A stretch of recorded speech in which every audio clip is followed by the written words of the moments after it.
안녕하세요. 사랑하는 우리 나성 한인교회 성도 여러분, 만나서 반갑습니다. 저는 작년에 여러분들과 함께 예배드리면서 함께 은혜를 경험했던 이현재입니다. 아마 이분들 여기 계신 분들 중에는 저를 아시는 분들도 있을 거고 모르신 분들도 계실 텐데, 아마도 그 이유는 제가 특별하게 우리 교회에서 교제를 하거나 아니면 또 사역을 감당한 일을 하지 않고 오직 주님께만 시선을 고정하는 시간을 가졌기 때문이 아닐까라는 생각을 가져봅니다. 그때 저는 목회 사역을 잠시 내려놓고 육신의 연약함과 씨름하면서 보이지 않는 미래에 대한 불투명을 가지고 지냈던 시간들이었습니다. 오늘 말씀의 표현대로 만약 사용한다면요, 물 없는 구덩이에서 참 힘겨운 시간들을 보냈던 시간이었다라고 생각되어집니다. 그런데 바로 이곳, 예배드리고 있는 이곳에서 하나님께서 저의 영혼을 회복해 주셨습니다. 그리고 매주마다 들려지는 찬양과 그리고 또한 목사님 말씀을 통해서 주님께서는 하늘로부터 생수의 강물이 가득 차도록 저에게 부어주셨고 놀라운 회복을 경험하게 하셨습니다. 그래서 이 나성한인 교회는요, 저에게 저의 육체적인 것과 영혼의 회복을 준 특별한 장소이기 때문에 여러분을 뵈니까 너무 반갑고 너무 기쁩니다. 또 이렇게 서서 하나님의 말씀을 전할 수 있는 기회를 주셔서 너무나 감사합니다. 오늘 말씀을 듣고 있는 여러분들 중에서도 말할 수 없는 물 없는 구덩이에서 힘겨운 시간들을 보내고 계신 분들이 계시지 않을까라는 생각을 가져봅니다. 이민사회 속에서 나름대로 열심히 살아오려고 우리는 발버둥 쳐봅니다. 그런데 경제적인 압박은 나아질 기미가 보이지 않습니다. 그리고 깨어진 관계 때문에 너무 힘들고, 그리고 불확실한 미래에 대한 또 소망이 보이지 않는 것 같습니다. 그러다 보니 우리 마음속에 이곳으로부터 언제쯤 벗어날 수 있을까라는 생각을 가져보기도 합니다. 언제쯤일까? 언제쯤 회복을 경험할 수 있을까? 언제쯤 하나님께서 내게 놀라운 부흥의 은혜를 허락해 주실까라는 간절한 마음, 그것을 가지고 아마 매주마다 예배 자리에 나오지 않을까라고 생각되어집니다. 오늘 본 말씀에는요, 이와 비슷한 아픔을 가진 사람들이 등장하고 있습니다. 이 아픔을 가진 사람들의 마음속에서는요, 이곳에서 큰 힘으로 말미암아서 반드시 이 물 없는 구덩이에서 벗어나고 싶다라는 갈망을 가진 사람들이 등장하고 있다는 겁니다. 그런데 오늘 본 말씀을 가만히 보면 그들이 생각지도 못한 하나님의 놀라운 계획을 통해서 연약한 모든 환경을 통해서 놀랍게 역전시키는 과정을 오늘 본 말씀 속에서 우리는 발견할 수 있게 됩니다. 우리가 말할 수 없는 구덩이 속에서 힘든 시간들을 보낸다 할지라도요, 오늘 말씀을 통해서 하나님께서 여러분을 거룩한 손으로 말미암아 놀랍게 건지셔서 하나님의 왕관에 빛나는 보석으로 새롭게 회복되어지는 이 아침 되어지기를 예수 그리스도의 이름으로 축원드립니다.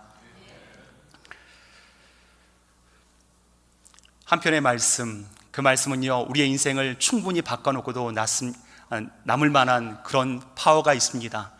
그런 기대하는 마음을 가지고요, 오늘 스가랴 말씀으로 좀 들어가 보겠습니다. 사랑하는 성도 여러분, 우리는요, 오늘 스가랴 말씀 현장 속으로 한번 들어가 봤으면 좋겠습니다.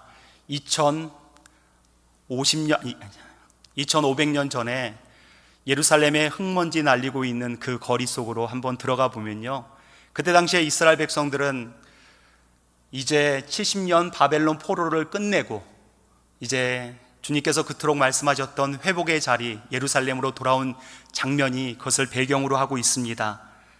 그들의 마음이 얼마나 기뻤을까요? 얼마나 설레었을까요? 70년 바벨론의 포로의 시간들을 보냈던 시간들은 녹록지 않은 시간이었는데 이제 놀라운 하나님께서 회복을 하실 것이다. 그리고 다시 한번 다윗의 영광을 우리 가운데 주님께서 주실 것이라는 기대를 가졌으리라고 생각되어집니다. 비록 무너진 성전 가운데 있을 수밖에 없었지만 다시 한번 이 무너진 성전을 세우자, 그리고 더 나아가서 다윗의 그 영광을 재건하자라는 마음을 가지고 왔을 것입니다. 굉장히 큰 희망에 부풀어 있지 않았을까요? 마치 우리 민족의 선배들이 80년 전 36년간의 일제치하에서 벗어났을 때 다시 우리의 언어를 쓰고 우리의 이름을 다시 사용할 수 있게 되었다라는 그 기쁨과 환희가 있었던 것처럼 그들에게도 동일한, 아니 그보다 어쩌면 더 큰 기쁨과 환희가 있었으리라고 생각되어집니다. 그러나 현실은 녹록지 않았습니다. 그들이 돌아왔던 예루살렘은 더 이상 영광의 도시는 아니었습니다. 그리고 또한 그들이 그렇게 바라봤던 솔로몬 성전은 무너져 내려서 이미 폐허 더미가 되어 있는 상황이었다는 것입니다. 그리고 그들을 안전하게 지켜주었던 성벽은 완전히 무너져 내려서서 짐승들과, 밤에는 짐승들과 이방인들의 수탈의 그 현장이 되어버려 있는 상황이었다는 것입니다. 그들은요, 여전히 강대국 페르시아에 복속된 식민지 백성에 지나지 않았습니다. 그리고 사마리아 백성뿐만 아니라 그 근동에 있는 민족들은 이 이스라엘을 끊임없이 괴롭히기 시작했습니다. 그럼에도 불구하고 하나님의 백성들은 하나님의 성전을 지으려고 몸부림을 쳤습니다. 그런데 너무나 큰 방해로 말미암아 오늘 본문의 배경이 되고 있는 상황 가운데는요, 16년 동안 성전 재건은 멈춰진 상황 가운데 있었다는 겁니다. 하루하루 먹고 살기도 너무 힘든 상황입니다. 그들에게 꿈도, 그들에게 주어진 사명도 너무 희미해져 버린 상황이 되었다는 것이겠지요.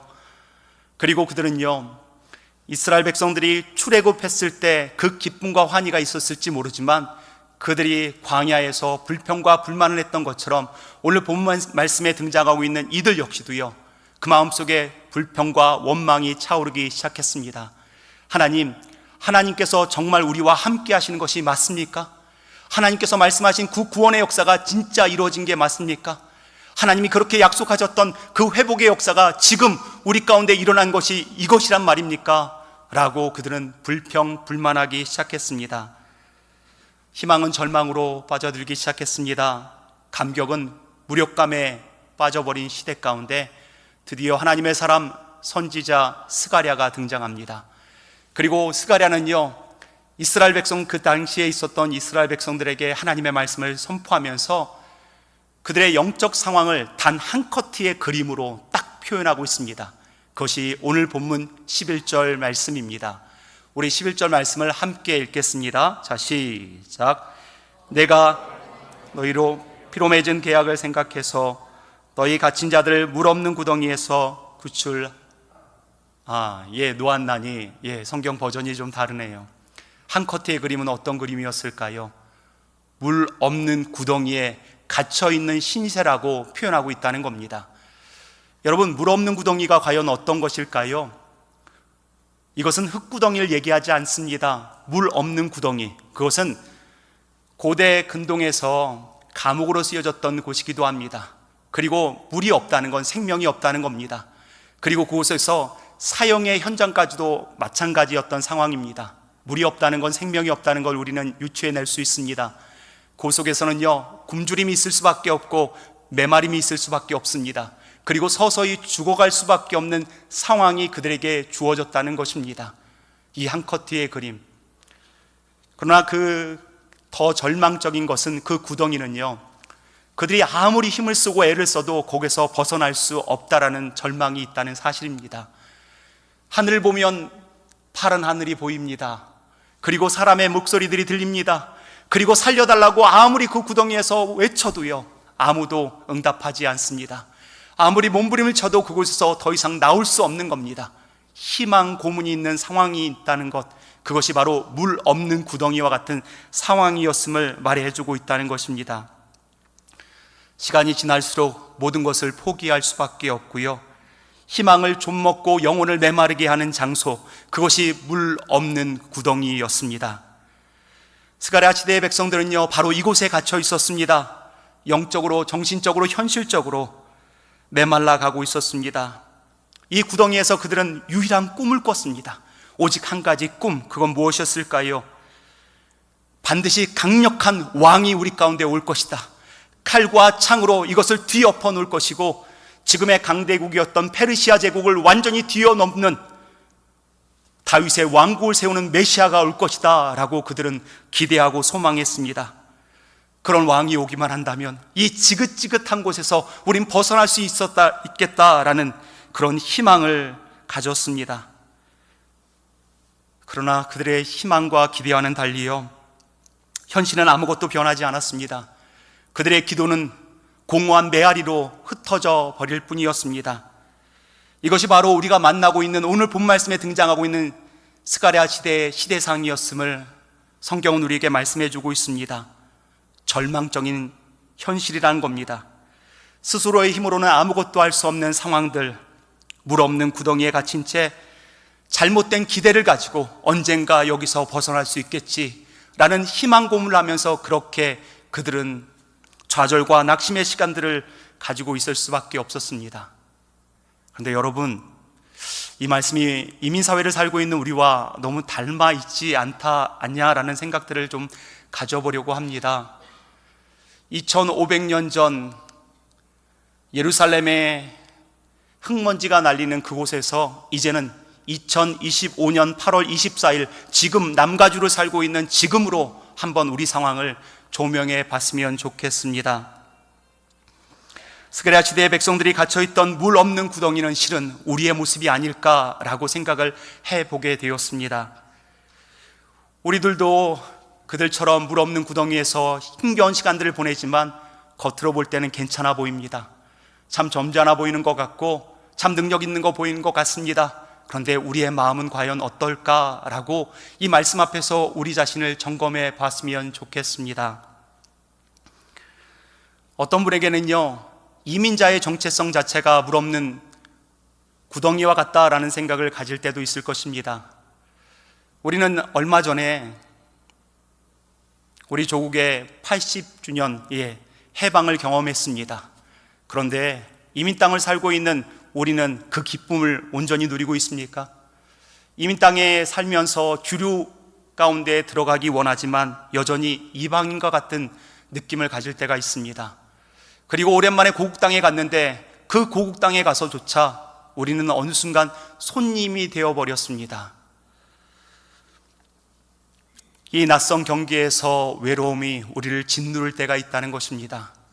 그리고 우리 다음 세대 우리 자녀들에게 정말 한국의 뿌리, 너희들은 한국 사람이란 정체성을 가져다 주지만 또 그들이 이 이민 땅을 딛고 일어날 수 있는 힘이 되기 위해서 우리 부모님들은요, 너무나 무거운 책임감을 가지고 이 땅을 살아가는 것이 우리의 솔직한 모습이 아닐까라고 여겨집니다. 우리의 마음을 짓누르고 있는 정서적 메마름이 이와 같지 않을까요? 그리고 이 문제는 여기 정서적 메마름에 끝나지 않는 것 같습니다.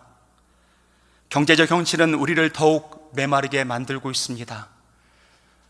발표에 따르면요, 관세와 이민정책의 변화로 인해서 미국 가정은 매년 적어도 2150달러를 더 써야 되는 상황이라고 합니다.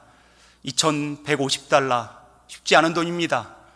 우리가 일상에서 식료품비와 그리고 공과금에 해당하는 큰 돈이기도 하지요.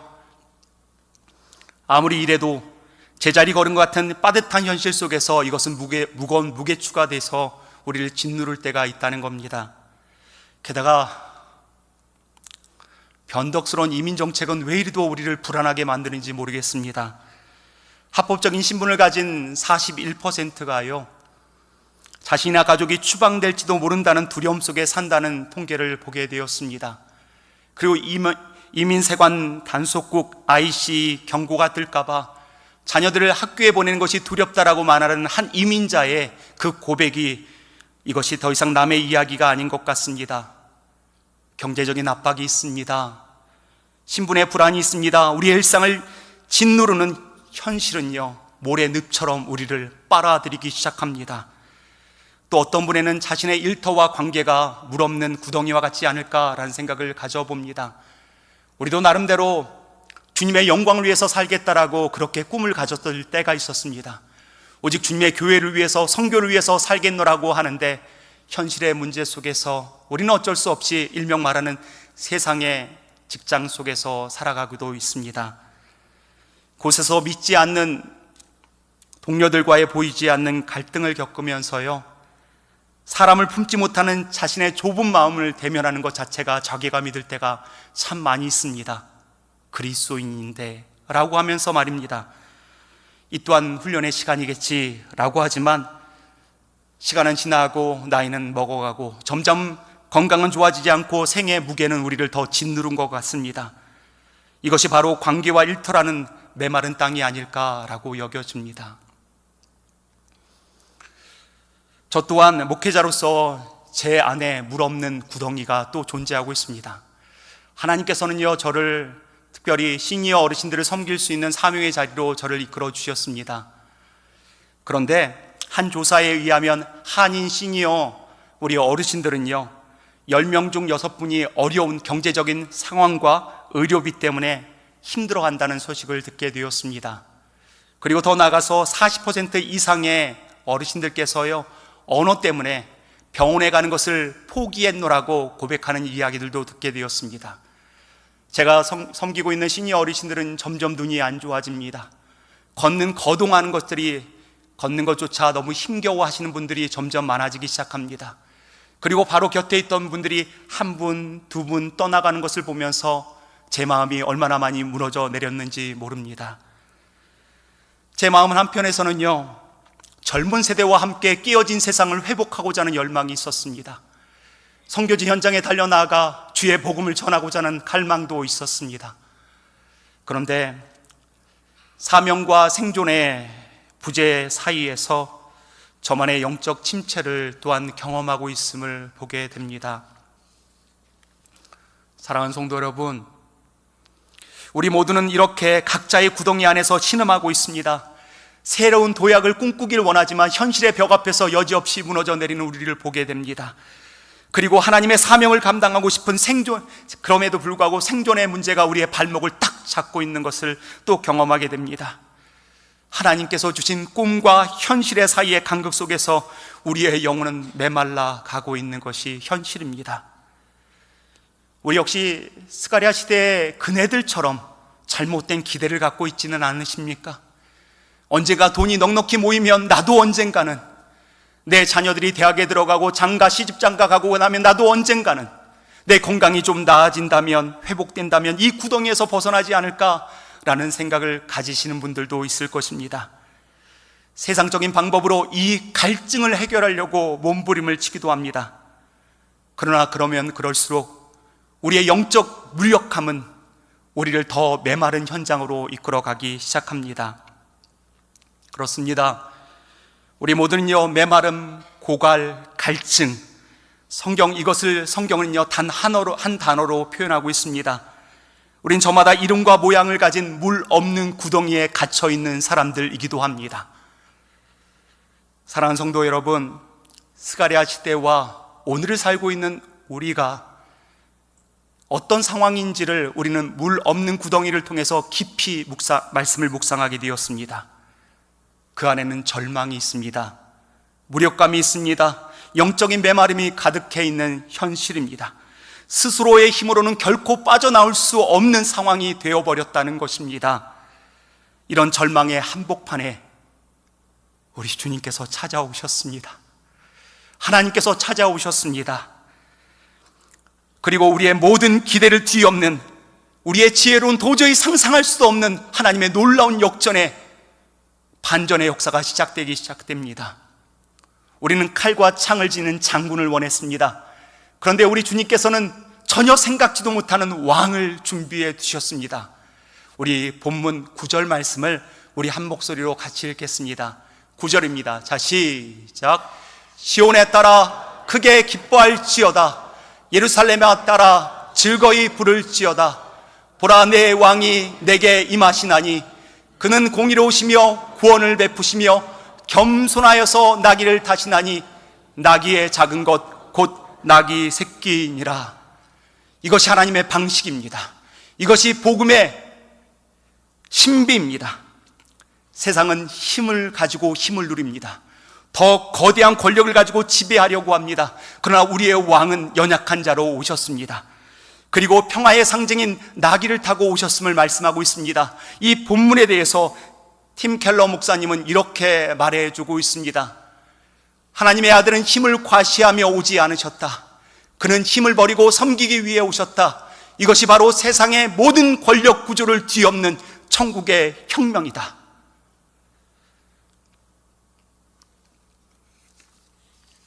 그렇습니다. 겸손의 왕 예수 그리스도, 우리 너무 잘 알고 계시지 않습니까?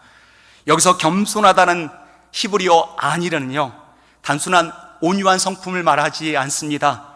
가난하고 고통받으며 억압당하는 상태를 말합니다. 우리의 왕은 단지 온유한 성품으로 우리에게 오신 것이 아니라 물이 메말라버린 그 구덩이에, 물 없는 구덩이에 절망과 아픔에 온몸을 겪는 모습으로 오셨음을 말씀해주고 있습니다. 그리고 예수님께서는요, 드디어 예루살렘 성으로 입성하십니다. 그때 스가랴의 말씀은 그대로 성취되기 시작했습니다. 칼과 창으로 로마를 정복하는 것이 아니라 십자가를 지심으로 죄와 사망의 권세를 깨트리러 오셨습니다. 세상의 전쟁을 끝내고 하나님과 우리 사이에 진정한 평화를 선포하기 위해 오셨음을 우리는 믿고 있습니다. 그렇다면 이 겸손의 왕이 우리를 이 물 없는 구덩이에서 어떻게 건져내셨을까요? 우리 11절 말씀을 같이 읽겠습니다. 11절 말씀입니다. 자, 시작.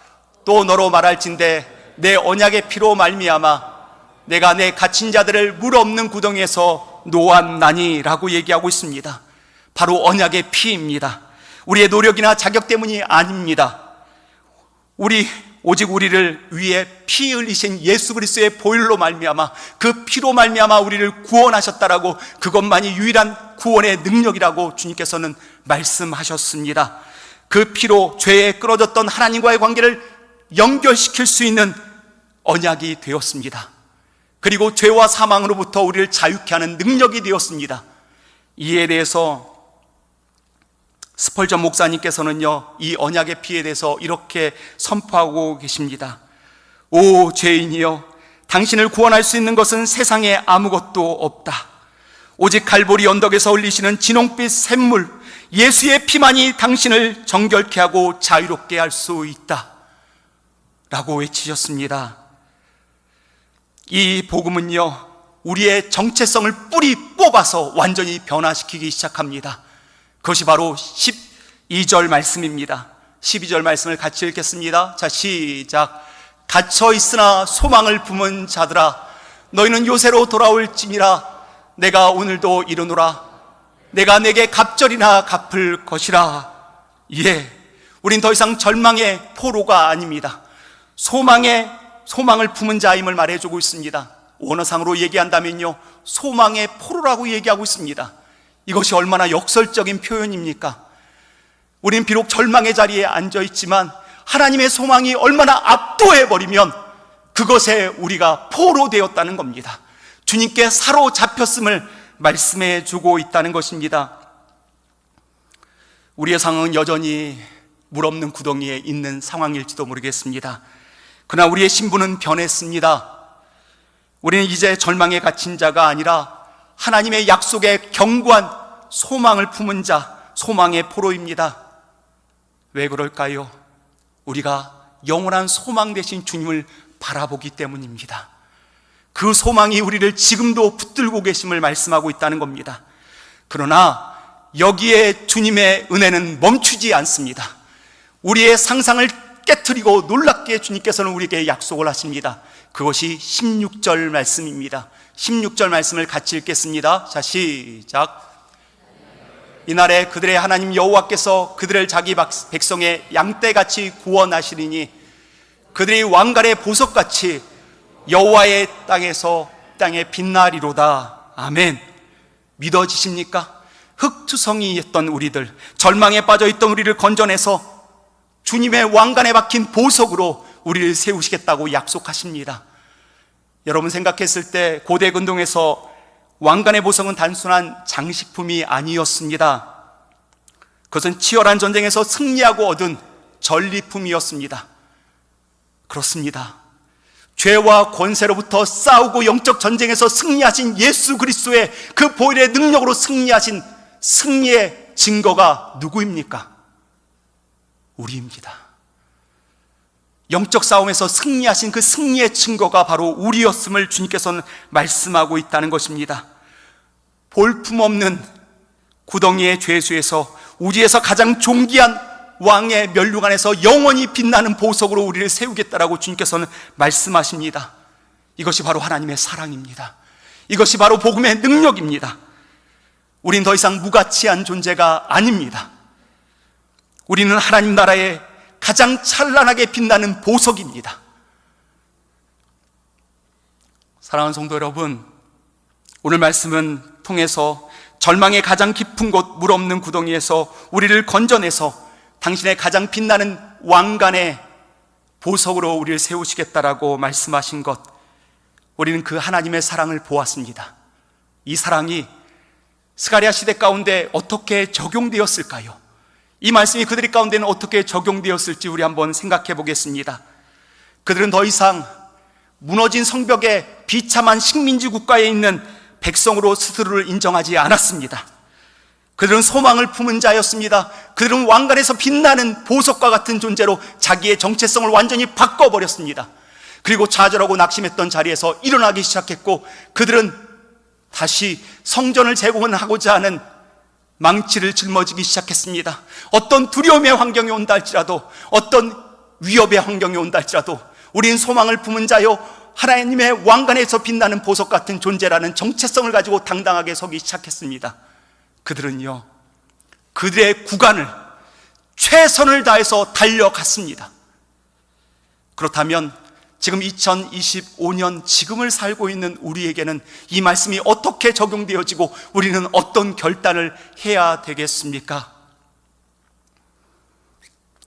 첫 번째로요, 우리는 절망의 자리에서 소망을 선포하는 삶을 살기로 결단해야 합니다.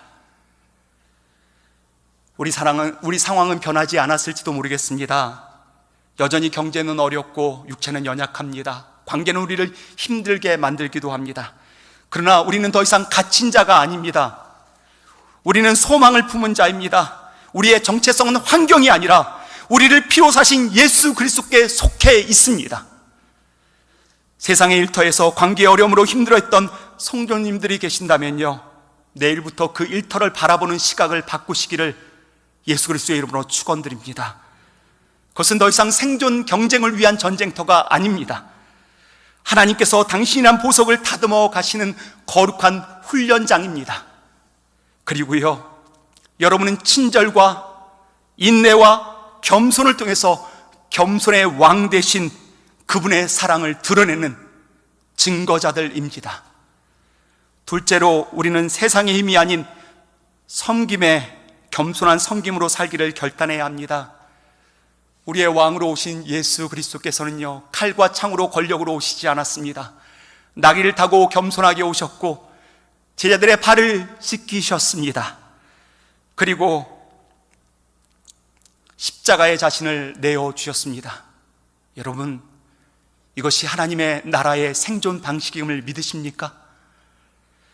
시니어 어르신들을 섬기는 저의 사역은 결코 저의 꿈에서 비껴간 자리가 아니었음을 깨닫게 됩니다. 그야말로 겸손한 왕께서 가장 연약한 사람들을 통해서 주님의 나라를, 하나님의 나라를 이루기 위한 영광의 최전선임을 고백합니다. 우리 모두 각자의 삶의 자리에서 더 높이 올라가는 욕망을 이제 내려놓고 가장 낮은 곳에서 예수님처럼 섬기는 자가 되기를 결단합시다. 마지막으로, 그리고 가장 중요한 메시지는요, 우리는 자신을 하나님의 빛나는 보석으로 여기며 살기로 결단해야 합니다. 다시 한번 말씀드리겠습니다. 우리는 자신을 하나님의 빛나는 보석으로 여기며 살기로 결단해야 합니다. 이것이 복음의 심장입니다. 더 이상 이민사회의 불안한 이방인도, 연약한 건강에 있는 환자도, 그리고 경제적 압박에 짓눌리고 있는 가장도 우리는 아닙니다. 전능하신 하나님께서 오직 하나밖에 없는 독생자 예수 그리스도를 주시며 핏값으로 우리를 사시사 영원한 주님의 왕관에서 빛나게 하신 보석, 이것이 우리의 정체성이고 거룩한 정체성이라는 것들 꼭 기억하시기 바랍니다. 그래서 존 파이퍼 목사님은 이렇게 말하고 계십니다. 하나님은 당신의 기쁨을 위해 당신을 창조하셨다. 당신이 그분 안에서 가장 크게 만족할 때 하나님은 가장 크게 영광 받으신다. 믿으십니까? 그리고 한 걸음 더 나아가 내 옆에 있는 지체들을 보시기 바랍니다. 이분들이 어떤 분이죠? 하나님의 왕관에 빛나고 있는 보석으로 보이십니까? 그렇다면 이 나성 한인교회는 하나님의 왕관이 가득한 보석함인 줄 믿습니다.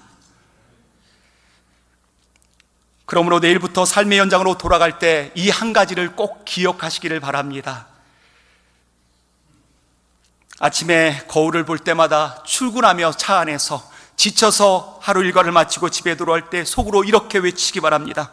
나는 물 없는 구덩이에 버려진 자가 아니라 왕의 면류관에서 빛나는 보석이다.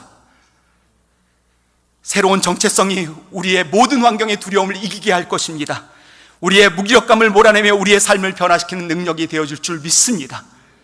사랑하는 성도 여러분, 여러분의 물 없는 구덩이는 어디입니까? 그 절망의 자리로 나귀를 타고 찾아오시는 겸손한 왕 대신 예수 그리스도를 오늘 우리 온전히 영접하십시다. 세상의 힘을 의지했던 낡은 옷을 벗어버리고 십자가의 능력과 소망의 복음으로 갈아입기로 결단합시다. 물 없는 구덩이에서 우리를 건져 빛나는 보석으로 삼으신 주님을 찬양하며 오늘도 그 빛의 영광을 어둠 가운데 있는 사람들에게 비치는 빛의 통로, 빛의 자녀, 하나님의 영원한 빛나는 보석 되어지기를 예수 그리스도의 이름으로 축원드립니다. 이 시간 우리 함께 기도하지요. 우리 함께 기도하는 첫 번째 기도 제목은 이것입니다. 하나님, 물 없는 구덩이에서 몸부림치면서 세상의 방법으로 이것을 해결하려고 몸부림쳤습니다. 그러나 겸손의 왕으로 오셨던 주님 앞에 겸손히 이 모든 것들을 내려놓습니다. 두 번째 기도 제목은 이것입니다. 이렇게 자기중심적 세상에 속해 있음에도 불구하고 우리에게 찾아오셔서 언약의 피를 흘려주시고 소망의 포로 삼아주시며 우리를 왕관에서 빛나는 보석으로 세우신 주님을 찬양하며 경배하기를 원합니다. 그리고 마지막으로 기도하는 것은 하나님, 이제는 빛나는 보석의 정체성을 가지고 이 땅에서 살아가겠습니다. 세상 속에서 주님의 빛을 비치는 사람으로 살겠습니다. 세상 속에서 사랑의 눈을 가지고 옆에 있는 사람들을 보석으로 보며 살겠습니다. 그리고 이 땅 가운데 소망의 빛을 비치는 자들로 서겠습니다. 이 세 가지의 기도의 제목들을 가지고 우리 함께 기도하도록 하겠습니다. 기도하겠습니다. 사랑과 은혜가 충만하신 하나님 아버지, 오늘 저희를 말씀 앞으로 불러주시니 감사합니다. 세상 속에서 지치고 상한 마음, 물 없는 구덩이에 갇혀 신음하던 저희의 영혼을 불쌍히 여겨 주옵소서. 경제적인 압박과 연약한 건강, 깨어진 관계와 불확실한 미래 앞에서 절망했던 저에게 찾아오셔서 가장 위대한 소망의 복음을 들려주시니 감사합니다. 우리를 구원하기 위해 백마가 아닌 어린 나귀를 타시고 칼과 창이 아닌 십자가를 지신 겸손의 왕 예수 그리스도를 찬양합니다. 그 언약의 피로 우리를 절망의 구덩이에서 건져내시고 소망을 품는 자라 불러주시며 마침내 주님의 왕관에 빛나는 보석으로 삼아주시고 약속하시니 주님 앞에 엎드려 주님을 경배합니다. 주님, 이제 결단하며 세상으로 나아갑니다.